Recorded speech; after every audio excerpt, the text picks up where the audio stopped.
But as Israel advances more and more to gaining what she wants, international recognition of Jerusalem as Israel's capital, eventually Israel will be able to say to the world, we now have legal recognition of Israel.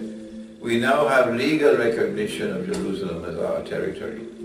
So we now are moving towards that position where we have the right to do whatever we want to do in Jerusalem. It's our territory. We've conquered it.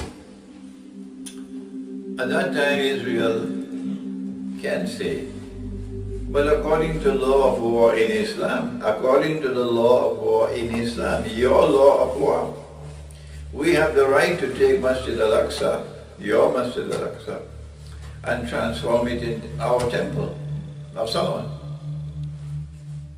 At that time I ask you, those of you who are obstinately insisting that we have the right to do what we did with the Cathedral of Hagia Sophia, I want to know what answer will you have for Jerusalem? What answer will you have to give to Israel tomorrow? That is my question to you. Israel will have the right, according to you and your bogus law, Israel will have the right to take Masjid al-Aqsa and convert it into a Jewish temple, and there is nothing you can do to say that Israel is wrong in doing that. Yes, that is your awesome predicament. That is the foolish corner in which you have placed yourself because of your obstinate insistence, despite reason and common sense, and despite the Quran, and despite the Sunnah, of your foolish decision that yes, you have the right to take Hagia Sophia and convert it into a masjid. On Judgment Day, you will have to answer to Allah for that. I'm warning you, every single one of you who in your heart and on your lips, you have declared and you continue to declare that we have the right to do what we did with Hagia Sophia. Most of you in Turkey. I'm not talking with venom and hostility and hatred in my heart to you. I'm talking with tears in my heart to you, because you're my brothers and sisters. Make tawbah. Your argument that the law of war in Islam permits you to do what you did, that argument will now have to be taken and thrown into a garbage bin when Israel says we have the right to do what you did and take Masjid al-Aqsa and convert it into a Jewish temple. So I ask you, please think. Please go to the Quran, go to Surah Al-Hajj, where Allah has ordered you to protect every temple, every church, every synagogue, every masjid. Allah has ordered you to wage war in Surah Al-Hajj. Wage war to protect it. And you take a cathedral and convert it to a masjid in direct and violent conflict with the Quran.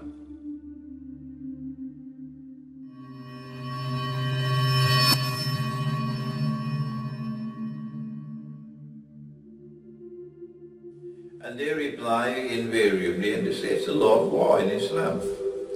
The law, according to them, not to me, according to them. The law of war in Islam is that if you wage a war, which you consider to be a just war, and you defeat the enemy, who you consider to be your enemy, then you have the right, when you take control of his territory, you have the right to take his church or his temple or his synagogue or whatever it is and converting it into a masjid. That is what the law of Islam says.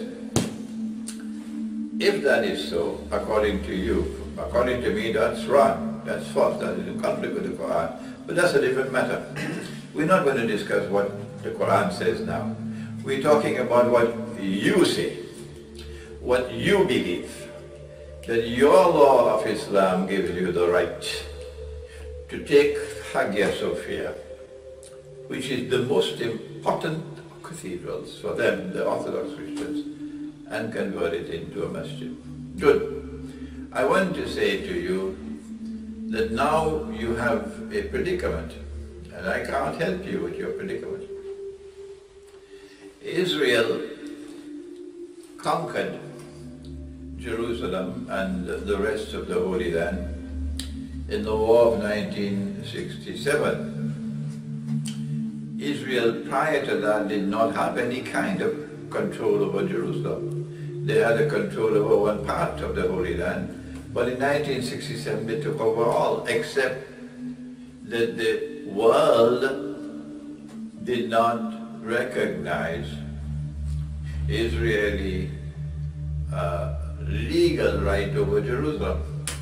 Now, the Security Council of the United Nations organization refused to extend that legal recognition. No, Jerusalem and the status of Jerusalem is not, according to the Security Council of the United Nations, is not vested with Israel.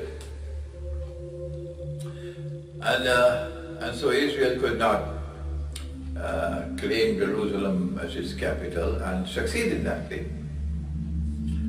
But lo and behold, the U.S. Congress, some many years ago, issued a resolution adopted recognizing Jerusalem as Israel's capital.